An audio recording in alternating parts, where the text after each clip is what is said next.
All right, as people trickle back in, we are about ready to start our 2 p.m. session. Again, when we were putting this together, we were just trying to look at all of the different ways that people's lives have been impacted in the last year.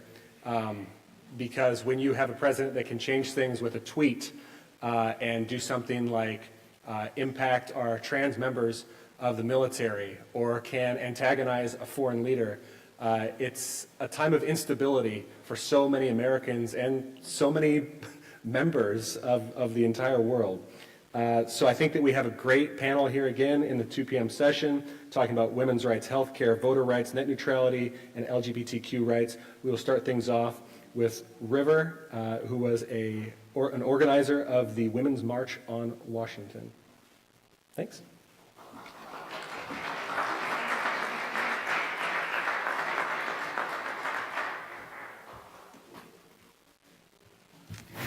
Good afternoon.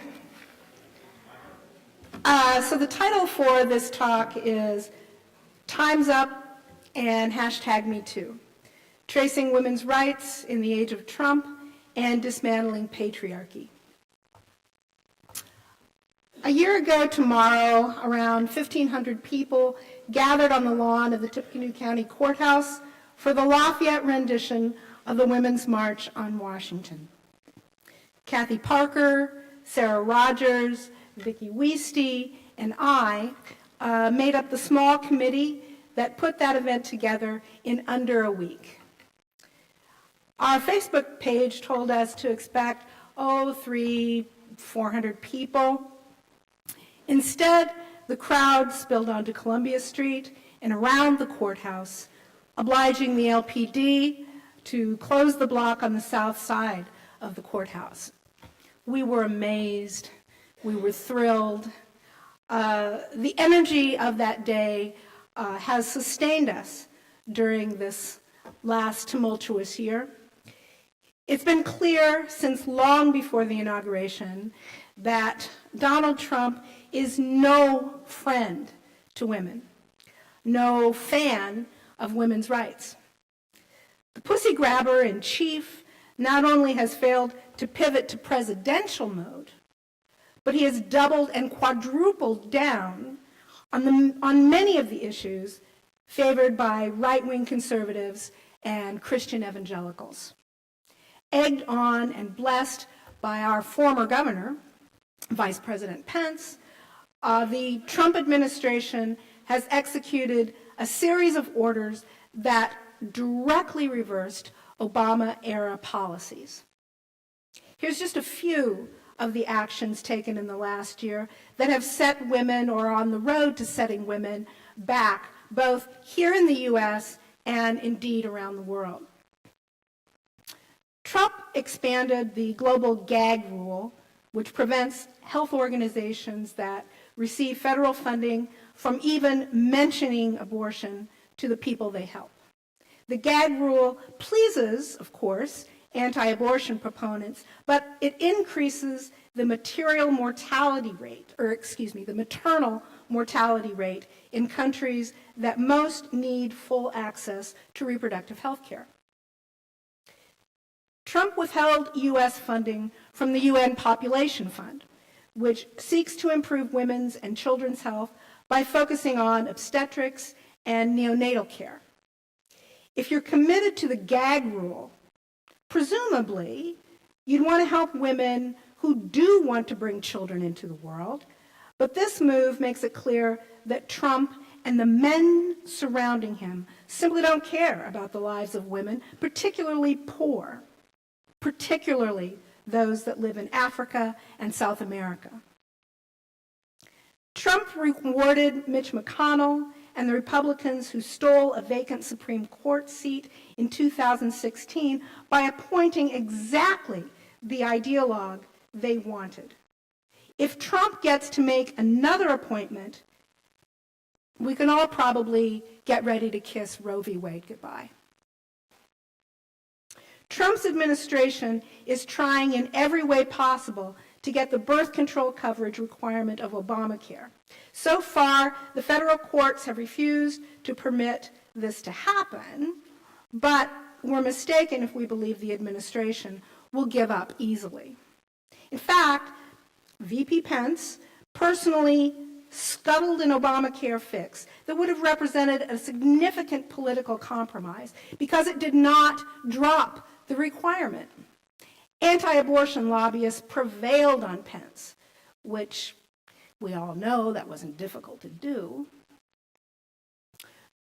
Trump revoked Obama's Fair Pay and Safe Workplace executive order, signed in 2014, meaning that employers can pay women less and force them to endure inequitable or dangerous workplaces without having to inform them of these basic forms of job information.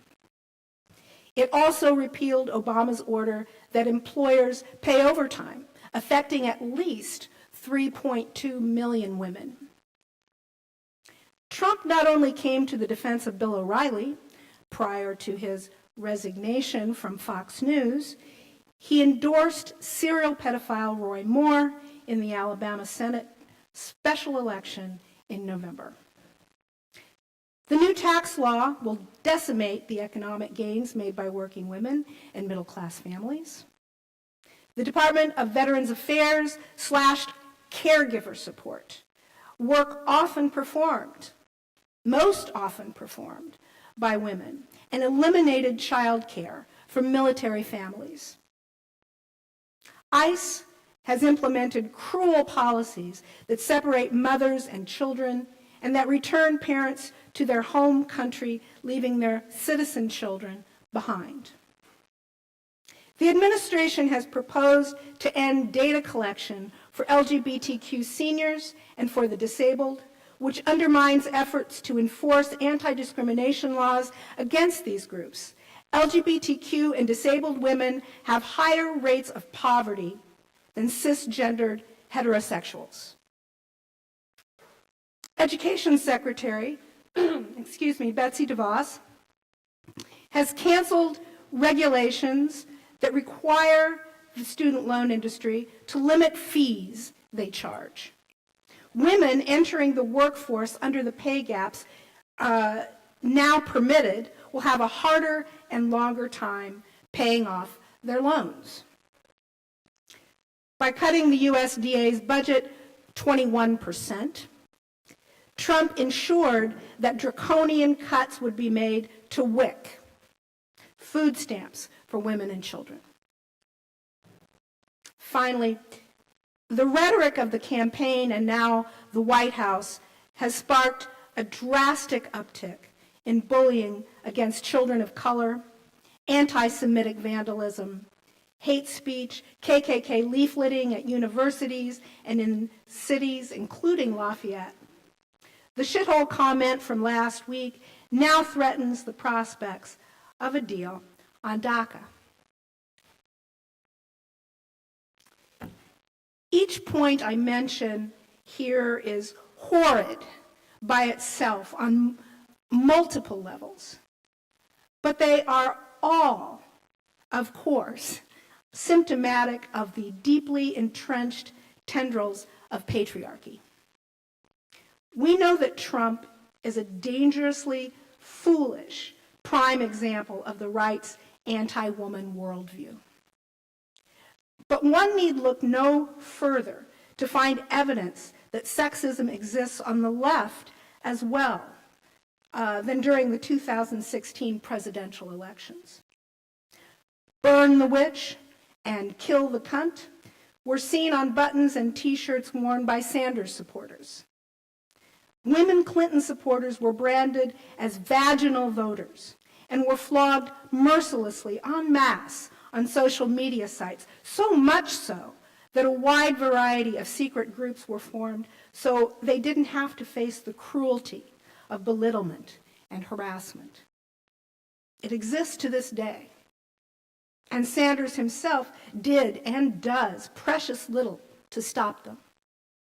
As Adrienne Rich writes, there is nothing revolutionary whatsoever about the control of women's bodies by men. The women's body is the terrain on which the patriarchy is erected. So, where do we go from here? How do we come together in spite of whatever perceived and real differences we might have to end patriarchy and create true equality for women and girls? To quote Bell Hooks, patriarchy has no gender. And it isn't just about male actions, though males do benefit the most from its perpetuation. Every one of us exists consciously and unconsciously within its framework and its inextricable ties to other forms of oppression like racism, classism, and homophobia. It takes its sustenance from, among other things, the all-too-human qualities of anger, suspicion of the other, and the need to feel better than or more entitled to. We must stop thinking of sexism, of the patriarchy, as just a women's issue, for it impacts all of us and keeps us mired in oppressing one another and blaming one another. Moreover, it stops all of us from living in a world where true equality lives, and it will truly take all of us to end it. It will require introspection to see how patriarchy has impacted and is impacting your life.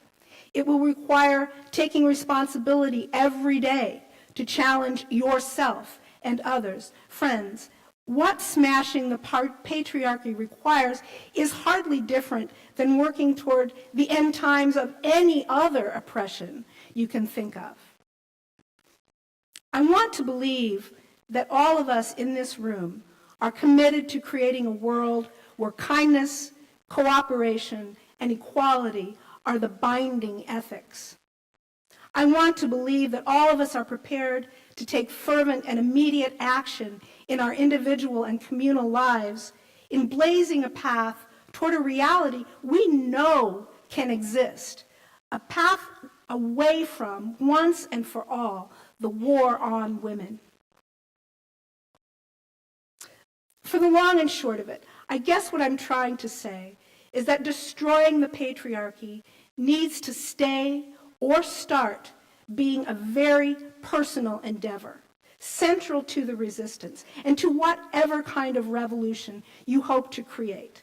Whether you're running for office, teaching a class, operating a cash register, emptying a waste basket, making someone else's meal, or having or not having the courage to tell the man you agreed to have a drink with and who just put his hand on your leg, time's up.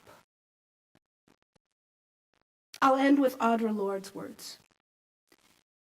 Those of us who stand outside the circle of this society's definition of acceptable women, those of us who have been forged in the crucibles of difference, those of us who are poor, who are lesbians, who are black, who are older, know that survival is not an academic skill. It is learning how to take our differences and make them strengths. For the master's tools will never dismantle the master's house. They may allow us temporarily to beat him at his own game, but they will never enable us to bring about genuine change. In a world of possibility for us all, lost my place. In a world of possibility for us all, our personal visions help lay the groundwork for political action. I urge each one of us here to reach down into that deep place of knowledge inside yourself and touch that terror and loathing of any difference that lives there. See whose face it wears. Then the personal as the political can begin to illuminate all our choices. Thank you.